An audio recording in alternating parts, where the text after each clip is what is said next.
You look like you need it. Ray had an uncanny ability to sense when I was drowning.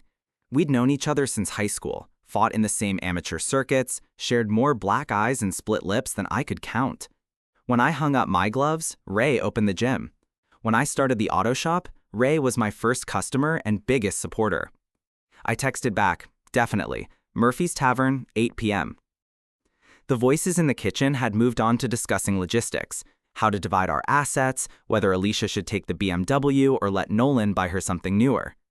They talked about our 12-year marriage like it was a business merger gone bad. I slipped back to the Buick, but my mind was racing. Tomorrow night. She was going to blindside me tomorrow night, expecting me to crumble, to beg, to make a scene. The old Joe might have done exactly that, but the old Joe didn't know what I knew now. I finished the repair work mechanically, my hands moving from muscle memory while my brain churned through possibilities. By the time I closed the garage, the rain had stopped, and a plan was beginning to form.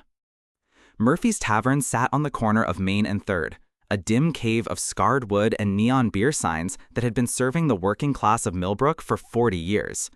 Ray was already there when I arrived, nursing a Budweiser and watching the Red Sox lose on the mounted TV. "You look like death warmed over," he said as I slid into the booth across from him. "Feel worse than I look," I signaled the bartender for a beer. "Alicia's cheating on me." Ray didn't look surprised. "How long have you known?" "About 3 hours. How long have you suspected?" "Couple months. She's been different at the community events. Flirtier, more attention-seeking. If she's having problems, work stress, health issues, whatever, I want to help." The silence stretched so long I thought she'd hung up. Finally, "Meet me for coffee after work. Dunkin' Donuts on Maple Street, 5:30. "Thank you, Susie. I owe you one." "Yeah," she said quietly. "You do." The afternoon crawled by. I worked on 3 different cars but couldn't tell you what was wrong with any of them. My hands moved through familiar motions while my mind played out scenarios, each one ending with Alicia's shocked face when she realized I'd outmaneuvered her.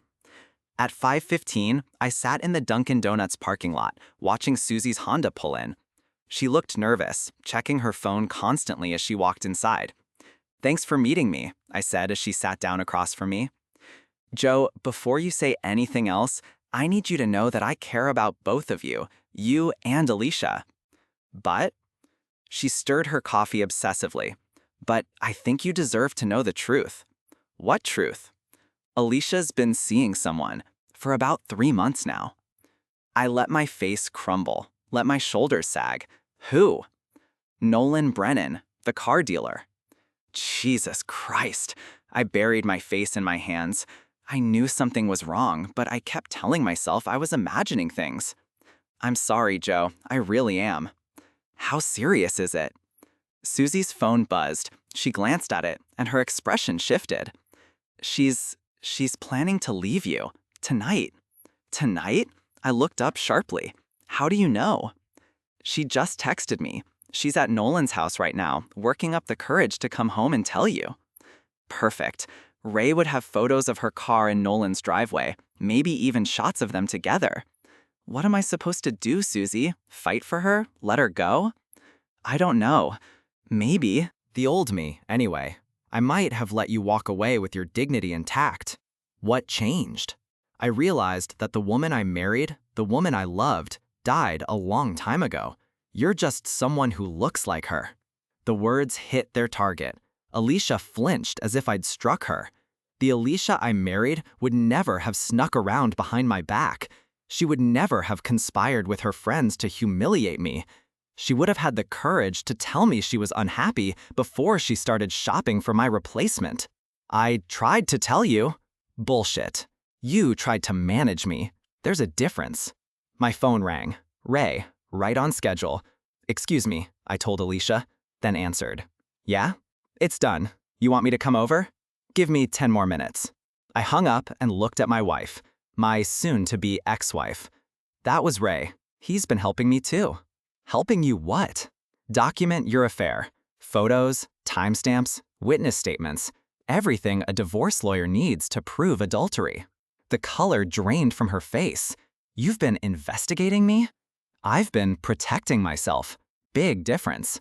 Joe, you don't understand. Nolan and I, we're in love. Are you? Or are you in love with his money and status? That's not fair. Fair? You want to talk about fair? Is it fair that I've been working my ass off to support your lifestyle while you've been planning your exit strategy? Is it fair that you've been lying to my face for 3 months while screwing another man? I never meant for it to happen this way. But it did happen this way. And now we both have to live with the consequences. The front door opened, and Ray walked in. Alicia looked up at him with something approaching panic. "Evening, Alicia," Ray said calmly. "Hell of a thing, isn't it?" "Ray, please." If that makes her uncomfortable, she should have thought about that before she started the affair. Brennan stepped closer, trying to use his height to intimidate me. "Look, I get it. You're hurt. Your wife left you for a better man. That's gotta sting." "A better man?" I laughed. "Is that what you think you are?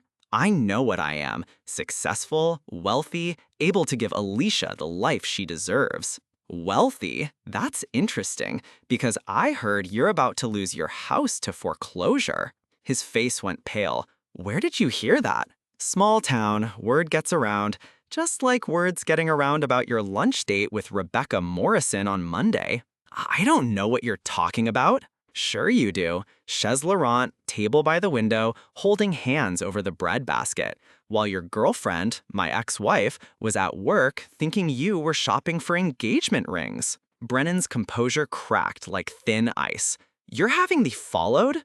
I don't need to have you followed. You're not exactly subtle. You bastard." Now, no need for name-calling. We're just two men having a civilized conversation about the women in our lives. Stay away from Alicia and stay away from me. I don't think that's going to be possible. What do you mean? I smiled, and I could see my expression reflected in his eyes. Cold, calculating, predatory. I mean, we're going to be seeing a lot of each other over the next few weeks. See, I've decided to expand my business. What kind of expansion? I'm thinking about getting into car sales. Maybe opening a lot right here in town. Competition's good for everyone, don't you think? You can't do that. Sure I can. It's a free market. You don't have the capital or the connections. Don't I?